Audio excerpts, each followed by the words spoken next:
सरकारी school government schools के students खाने में मिर्ची पाउडर मिलाकर खाने पर मजबूर।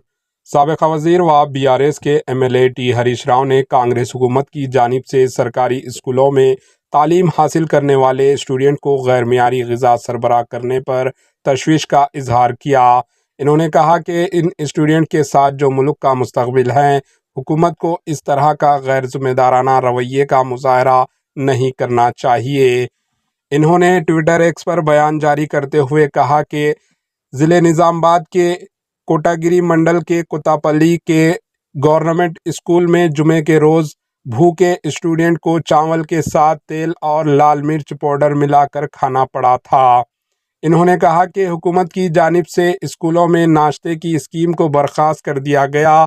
अब हुकूमत दोपहर का मिड डे मील में ठीक ढंग से स्टूडेंट को फराहम नहीं कर रही है।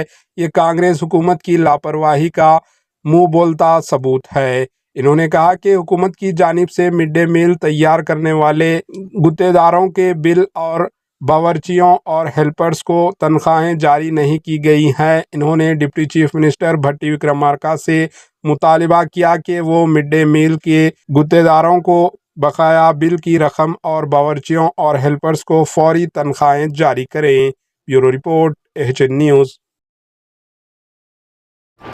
AHN न्यूज़ को लाइक करें, शेयर करें और सब्सक्राइब करना ना भूलें।